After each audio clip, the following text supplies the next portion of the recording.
하나님의 말씀 마태복음 13장 18절로 23절 이제 봉독하겠습니다.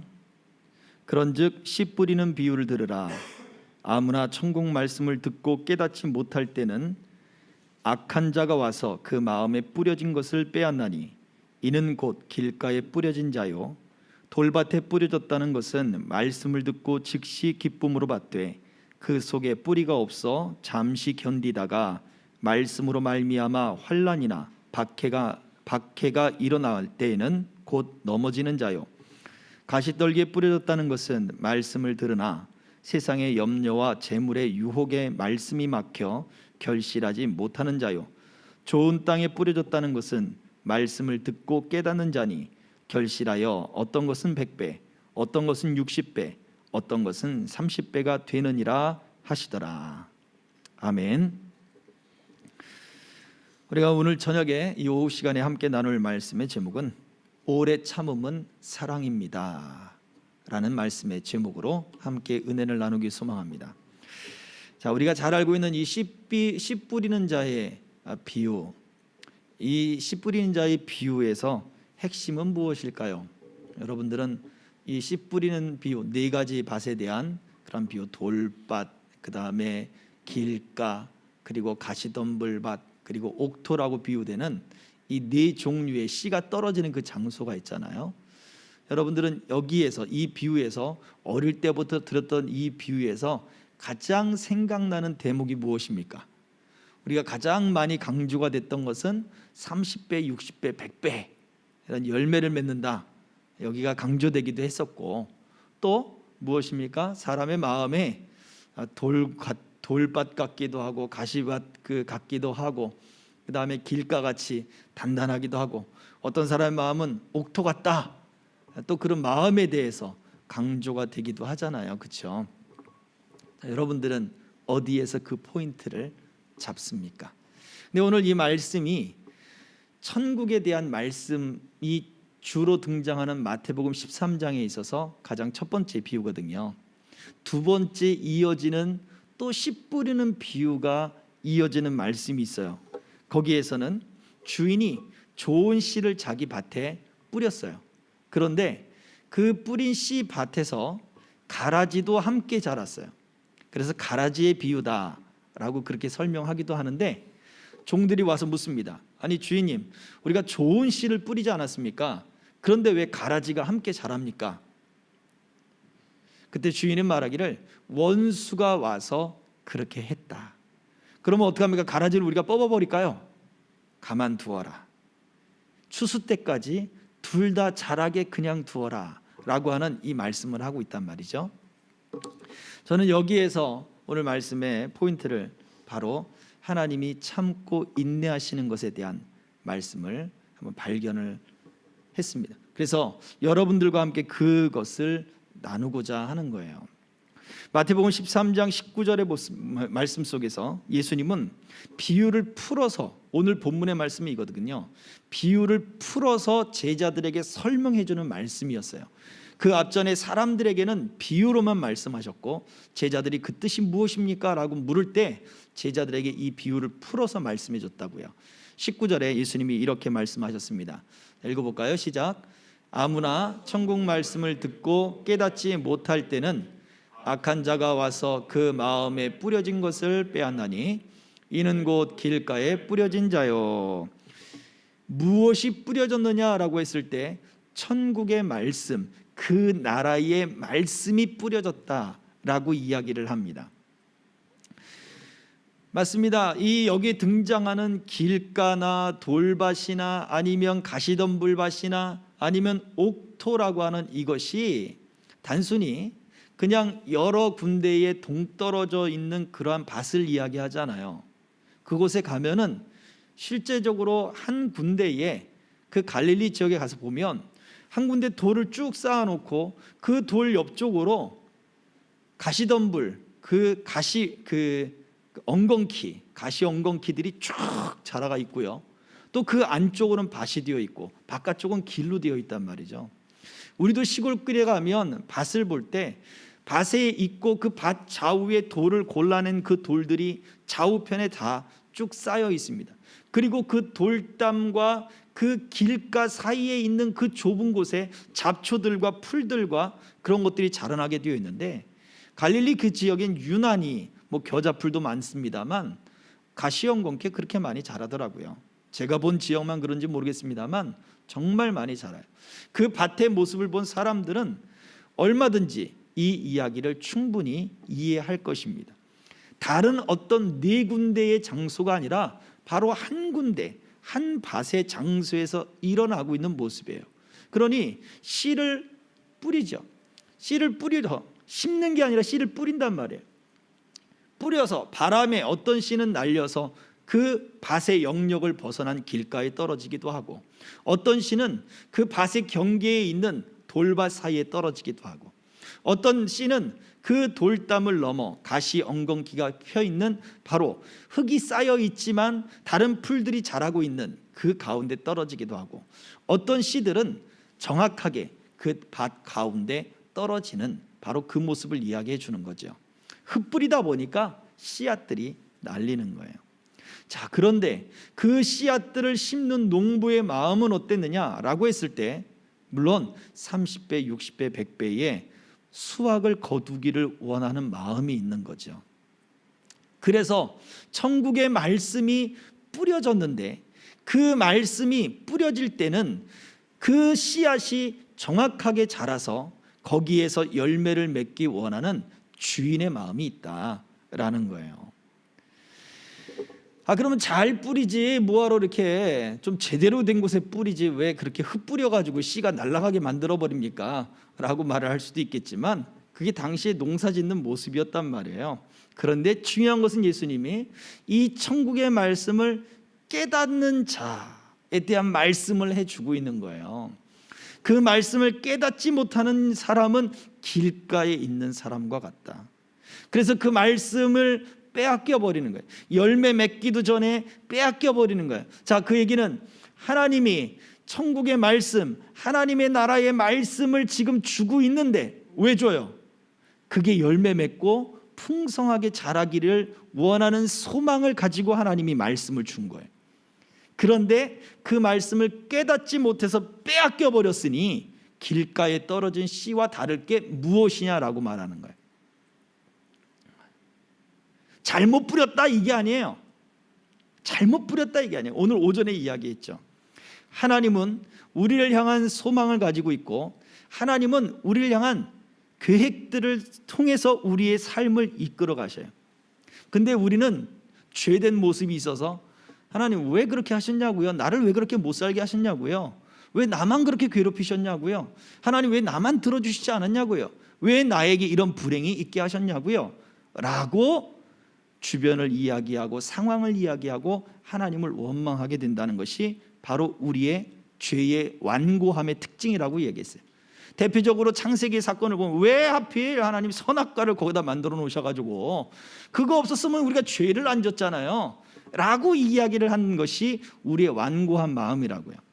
하나님은 씨를 뿌릴 때 소망을 갖고 뿌려요. 열매를 맺게 할 것이다. 열매를 맺을 것이다. 풍성한 삶을 살게 할 것이다. 예수님이 요한복음 10장 10절에 내가 온 것은 양으로 생명을 얻게 하고 더 풍성히 얻게 하려는 것이라고 말씀하셨어요. 예수를 믿는 사람들에게 풍성한 삶을 주기를 원하시는 거예요. 풍성한 마음을 주기를 원하시는 거예요. 풍성한 은혜를 주시길 원하는 거예요. 하늘나라의 그런 새로운 생명을 풍성하게 얻기를 원하시는 마음이 있는 거예요. 그래서 좋은 씨를 뿌린 거죠. 그런데 그것을 깨닫지 못하는 사람의 마음은 길가에 떨어진 씨처럼 새들이 와서 먹어버리는 것이다. 하나님의 그 참으시고 하나님이 오래 참으시는, 하나님이 기대하고 하나님이 인내하는 그 가치를 잃어버리게 된다. 이 말씀을 지금 하고 있는 것입니다. 돌밭에 심겨진 사람들도 마찬가지죠. 하나님은 기대하고 인내하는데 그 뿌리가 자라나는 듯 하다가 고난 때문에, 뜨거운 태양 때문에 뿌리가 말라버리는 거예요. 가시 그러면 돌밭에 떨어진 그 씨앗과 같다라고 말을 하는 거예요. 이 말씀이 이해를 잘 하세요. 왜 돌밭에 뿌리셨습니까? 왜 가시밭에 뿌리셨습니까? 왜 길가에 뿌리셨습니까?가 아니에요. 하나님은 소망을 가지고 좋은 씨를 그 밭에 갖다 뿌렸는데 깨닫지 못하는 마음이 뺏겨버리는 길가에 떨어진 씨와 같게 만들어버리는 것이고, 그리고 뜨거운 태양이 떠올라서 말라버리는 돌밭에 떨어지는 마음같이 되어버리는 것이고, 세상의 염려와 재물 때문에, 근심 때문에 그 가시밭에 떨어져서 다른 풀들이 이미 더 높이 자라서 영양분을 얻지 못하는 모습과 같다는 것을 말씀해 주고 있는 거예요. 하나님은 소망을 가지고 뿌리고 있는 거예요. 우리가 풍성한 삶을 살기를 원하시는 그 하나님의 마음이 있는 거예요. 그래서 그 나라의 말씀, 천국의 말씀을 뿌리고 있는 거예요. 이거는 우리가 알 수가 없는 거잖아요. 이건 우리의 영역의 말씀이 아니라고요. 교훈도 아니고, 그리고 어떠한 신비로운 어떤 그런 것도 아니고, 오직 하나님의 나라의 말씀인 거예요. 감추어진 것도 아니고, 어떤 우리가 알지 못하는 것도 아니고, 예수님은 그 하나님의 나라를 정말로 그 백성들에게 알기 쉽게 전해주셨잖아요. 오늘날도 마찬가지. 성령님이 하나님의 말씀을 깨닫게 해주시고 믿게 해주시고 알게 해주시는 그 작업을 오늘도 하고 계시는 거예요. 그래서 이 말씀 속에서 하나님은 여전히 우리를 향한 무엇이 있습니까? 소망이 있어서 우리를 기다려 주신다는 거예요. 그것이 아까 서두에서 말씀드렸던 두 번째 가라지 비유에서 조금 더 구체적으로 드러납니다. 이 말씀 보면 마태복음 13장 29절과 30절의 말씀입니다. 같이 읽어볼까요? 시작. 주인이 이르되 가만두라. 가라지를 뽑다가 곡식까지 뽑을까 염려하노라. 둘 다 추수 때까지 함께 자라게 두라. 추수 때에 내가 추수꾼들에게 말하기를 가라지는 먼저 거두어 불사르게 단으로 묶고 곡식은 모아 내 곡간에 넣으리라 하리라. 자, 보세요. 가라지와 곡식이 같이 자랐어요. 그때에 왜 이 가라지가 자랐습니까? 네, 원수가 그렇게 했구나. 원수라고 하는 말이 있어요. 그런데 그 다음에 그러면 우리가 뽑아낼까요? 가라지를. 아니야. 그러면 내 곡식까지 뽑을까 봐 염려된다. 내 곡식이 다칠까 봐 염려가 되니까 그냥 놔둬라. 우리 시골에도 가면 그렇습니다. 어떤 사람이 농사를 이렇게 짓는데 밭에 김도 안 메고 막 그러잖아요. 그러면 지나가는 어른들이 뭐라 그러세요? 혀를 쩌쩌쩌쩌 차면서 에이 저 게을러가지고 말이야. 풀도 안 뽑고 저래갖고 농사가 되겠냐고 한마디씩 다 하고 가요. 다른 뭔가를 하면 또 와서 한마디씩 다 하고 갑니다. 왜요? 당신들은 농사하는 걸 잘 알거든. 그래서 누군가 와서 농사를 짓는 걸 봤는데 어설퍼. 그러면 한마디씩 하고 가요. 그게 어떤 사람들에게는 참 고맙고 좋겠지만 어떤 사람에게는 어떤 소리 들려요? 비난하는 소리로 들리는 거예요. 아니 내가 친환경 농법으로 하고 있는데 왜 자꾸 나한테 뭐라고 하지? 아니 할아버지들은 할머니들은 그렇게 농사를 안 지고 난 이 잡초를 제거하기 위해서 우렁이를 여기다 풀어놓았고 잡초를 제거하기 위해서 잡초를 뜯어먹는 동물들을 낳고 난 친환경 농법으로 공사를 짓고 있는데 아니 왜 그렇게 이야기를 하시냐고. 이렇게 서로 견해 차이가 다를 수 있죠. 그런데 이 당시에 지금 원수라고 하는 사람들은 어떤 사람들이 원수예요? 마음에 경멸을 주고 멸시를 주고 수치를 주는 것이 원수들이에요. 사랑을 받고 있다라고 관심을 받고 있다는 사람한테 아유 저 원수 그렇게 말을 하지 않잖아요. 미움을 받고 있고 멸시를 받고 있고 내 자존심을 깎아내리는 사람을 보고 원수 같다고 해요. 원수라고 이야기하죠. 이 주인의 입장에서 볼 때 종들을 부리는 그러한 그래도 웬만큼 명예가 있고 그리고 지위가 있는 사람이란 것을 생각해 볼 수가 있습니다. 예수님의 이 비유에서. 그러면 종들을 부려서 자기의 농장을 가꾸는 사람에게 수치스러운 일이 뭘까요? 게을러서 농사도 제대로 못 짓는다. 주인들 부리는 노예들이 부리는 종들이 게을러서 주인에게는 농땡이 부리는 그러한 종들이다. 그러니까 이 주인을 볼 때 저 사람이 돈도 많고 저 사람이 농장도 있지만, 야, 저 하인들을 다룰 줄 몰라. 하인들이 농땡이 부리는 걸 몰라. 아주 그냥 주인이 아주 지혜롭지 못하구만. 주인이 멍청해서 하인들한테 잡혀서 사는구만. 이렇게 이야기가 들릴 수 있단 말이에요. 주인의 입장에서는 엄청난 명예가 깎이는 거예요. 당시에 이 이스라엘 문화권, 이 유대 문화권에 있는 사람들에게 있어서는 수치와 명예라고 하는 것은 굉장한 중요성을 가지고 있는 거예요. 오늘날도 중동에 명예살인이라고 하는 그러한 일들이 벌어지죠. 그만큼 명예와 수치라고 하는 것이 그 사람의 생명보다 더 소중한 그러한 역할을 하고 있어요. 마찬가지입니다. 이 주인에게 명예롭지 않고 이 주인을 부끄럽게 만들고 수치스럽게 만드는 바로 그 사람이 원수들인 거예요. 그래서 왜 가라지 씨를 뿌릴까요? 아니, 더 심한 것도 할 수 있잖아요. 그런데 원수가 와서 몰래 가라지 씨를 뿌리고 간 거예요.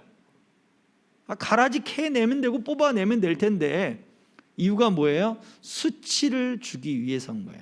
그 사람의 명예를 깎아내리기 위한 것이고 사람들로부터 손가락질을 받게 하기 위한 목적이었던 거예요. 그래서 어떤 크나큰 해를 끼치지 않는다 하더라도 사람들로부터 비난받게 하고 조롱받게 하고 멸시받게 하고자 하는 것이 바로 원수의 목적이었어요. 그러면 자, 추수 때까지 그냥 내버려둬라 라고 하는 이야기는 뭘까요? 추수가 할 때까지 몇 달 동안 이 주인은 원수가 꾸며놓은 그 함정에 그대로 빠져서 주변 사람들이 게으른 농사꾼이라고, 주변 사람들이 저 하인도 다룰지 모르는 그러한 무식한 사람이라고 하는 그러한 모든 악플들과 그리고 모든 그러한 비꼬임 그리고 그러한 명예스럽지 않은 그 모든 것들, 수치라고 말하고 있는 생명보다도 더 소중한 그러한 수치를, 자기의 명예가 짓밟히는 그 일을 내가 감당할 거야 라고 말을 하는 거예요.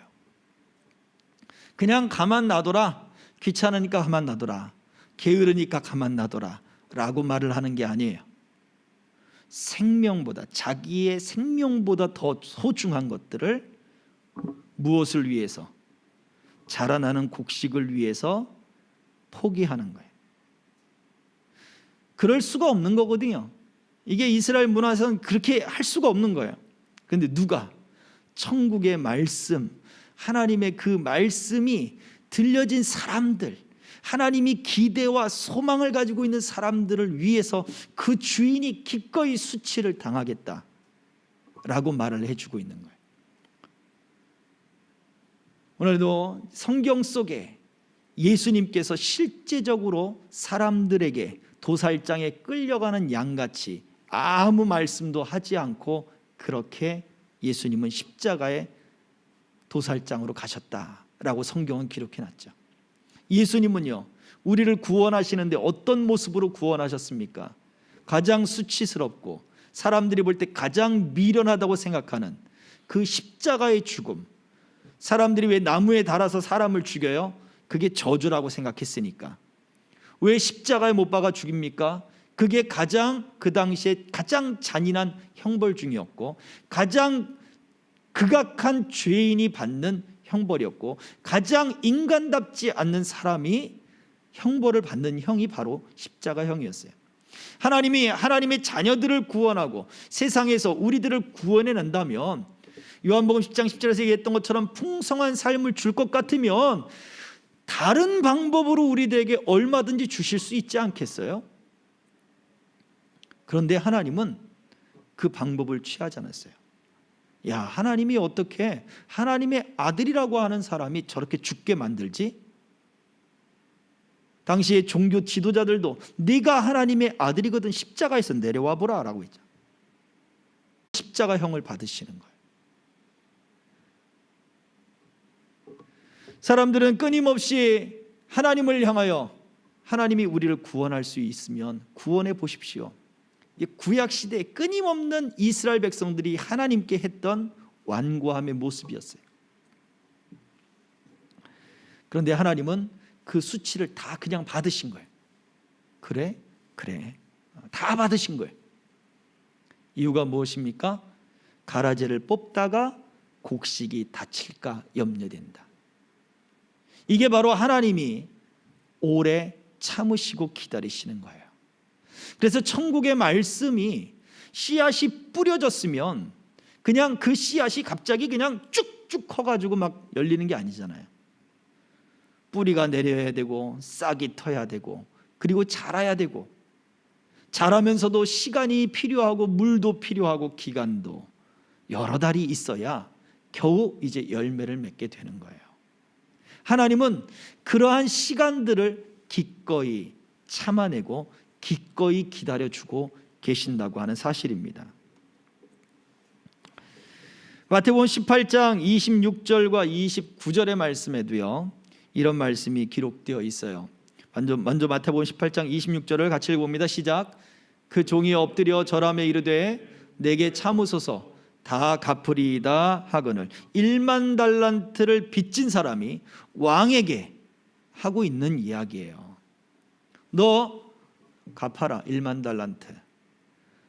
말이 좋아서 1만 달란트죠. 이걸 오늘날로 계산을 하면 정말 어마어마한 숫자입니다.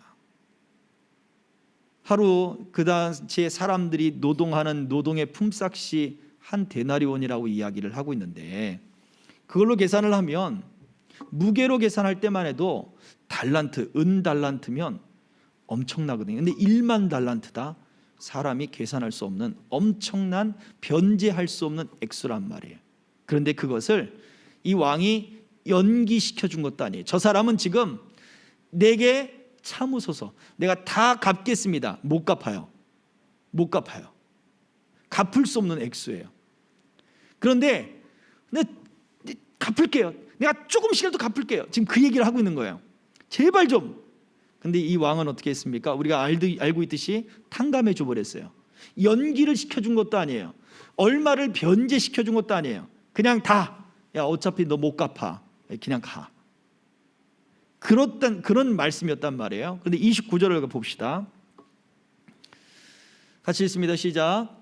그 동료가 엎드려 간구하여 이르되 나에게 참아주소서 갚으리이다 하되, 이 동료는요, 지금 1만 달란트를 탕감받은 사람이 길 가다가 100데나리온 자기에게 빚진 사람을 붙잡은 거예요.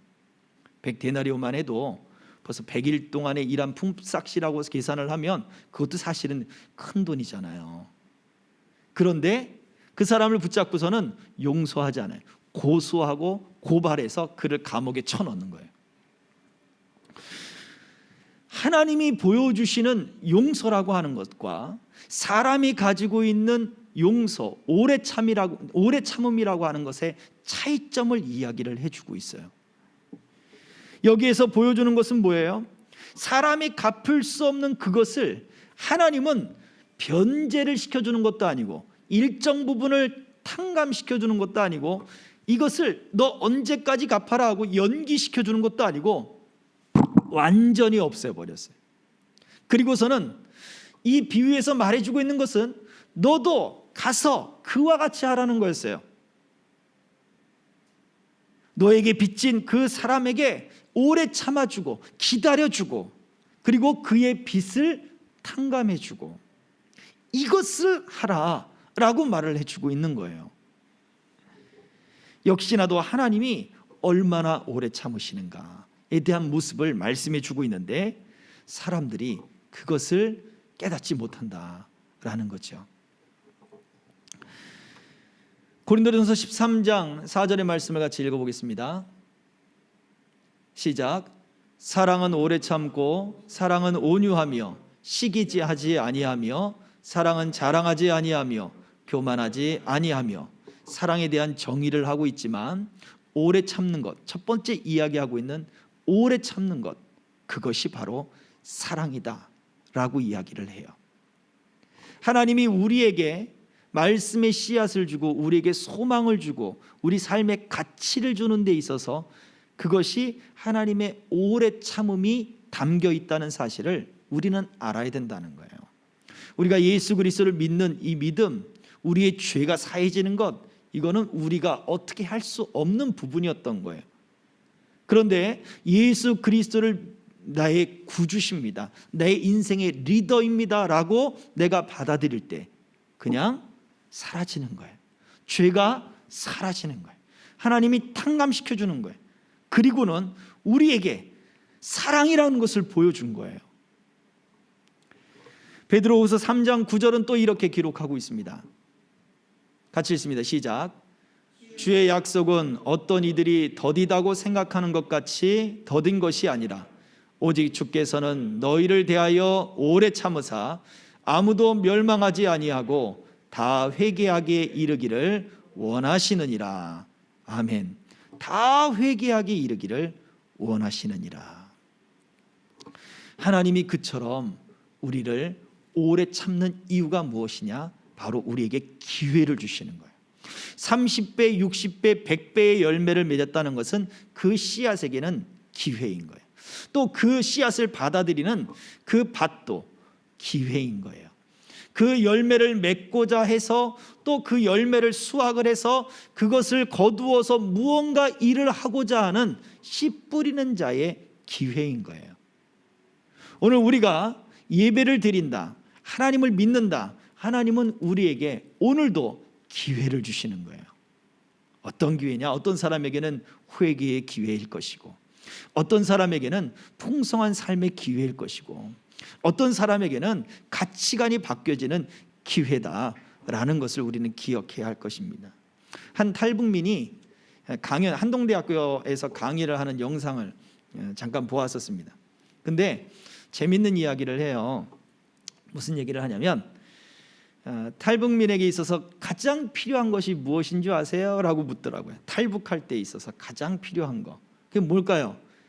아무도 대답을 못해요. 그러자 연예인 사진을 보여주는 거예요. 연예인 사진을. 브로커는 돈을 주면 강을 건너게 해주는 사람이라 이거예요. 돈만 주면 강을 건너게 해주는 사람이라 브로커를 만나기 전에 누구를 만나야 되느냐? 한국 연예인들을 만나야 된다는 거예요. 이유가 뭐예요? 드라마를 봐야 되고 또 한국 그 한류 어떤 그 영화를 보든지 또 음악을 듣든지 뮤직비디오를 봐야 된다는 거예요. 그걸 통해서 그 사람들이, 그 연예인들이 얘야 한국으로 넘어와 그 소리가 들린대요. 무슨 얘기냐? 그 드라마를 보면서 그 드라마 어떤 그 속에 담겨져 있는 자유가 느껴지게 됐다는 거예요. 진리가 아무리 작다 할지라도 그 작은 진리가 드러나게 되니 16년 20몇 년 동안 그 주체 사상의 쇠뇌가 되어 있었지만 한류 드라마로 인해서 3개월 만에 무너져 버렸대요. 진리가 그렇게 드러나더라 이거죠. 그리고는 그 드라마 속에서 봤던 하나님에게 자기도 모르게 어느 날 하나님 나 한국에 들어가게 해주세요 라고 자기도 모르게 기도하게 되더라. 그러면서 그 탈북하는 과정 약 한 6개월이 걸쳤는데 그 과정 속에 하나님이 살아계신 것들을 점점 체험하게 되고 중간에 선교사님들을 만나게 되고 말씀을 배우게 되는 그런 과정들이 있었겠죠. 그 과정들을 통해 지금 자기가 있다는 이야기를 들었습니다. 무슨 얘기를 합니까? 우리의 가치관을 바꾸는 작업을 하나님은 오늘날에도 하고 계시다는 거예요.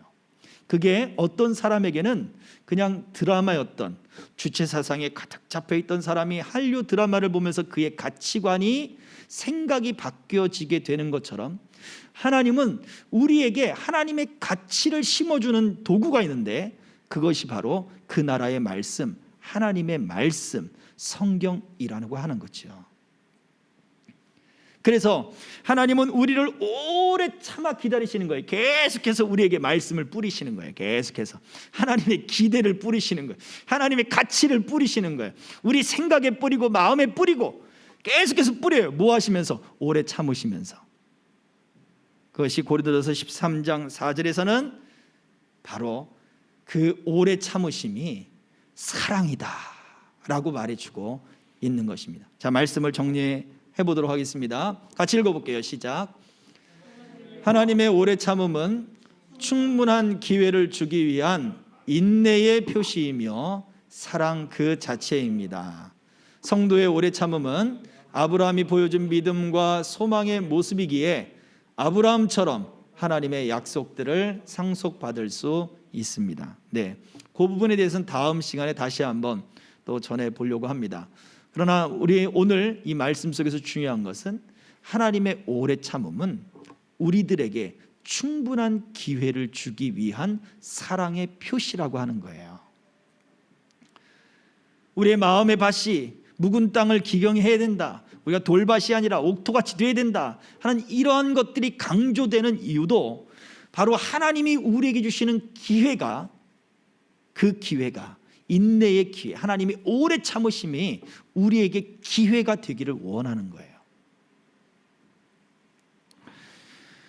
오늘 저와 여러분들에게 바로 하나님이 오래 참으시는 것 자체가 우리를 향한 하나님의 사랑인 것을 기억하고 우리 마음의 완고함이 사라지고, 혹시 내 마음이 하나님의 말씀을 들어도 깨닫지 못하는 길가같이 되었다면 갈아엎어줘야죠. 딱딱하게 굳어졌다면 갈아엎어줘야죠. 말씀이 뿌리를 내리지 못한다 그러면 곧 갈아엎어야 돼요. 그래야 돌이 위로 드러나거든요. 위로 드러난 돌들을 그래야 끄집어낼 수 있어요. 염려와 근심과 걱정이 계속해서 나를 찔러댄다. 교회를 다니면서도 기도를 하면서도 내가 계속 염려하고 걱정한다. 그러면 그때도 갈아엎어야 되는 거예요. 갈아엎어서 엉겅퀴에 그 뿌리가 무트로 드러나야 그 풀들이 죽어버리잖아요. 갈아엎어야죠. 그래서 우리 마음에 새로운 변혁이 일어나야 됩니다. 그래서 그 탈북자는 그렇게 써놨어요. 그 한류 드라마를 만난 것이 혁명적 만남이라고 하는, 그렇게 표현해 놨더라고요. 그렇습니다. 우리 마음 가운데 혁명이 일어나야 되는 거예요. 우리 마음이 새로워져야 되는 거예요. 뒤집어 엎어져야 되는 거예요.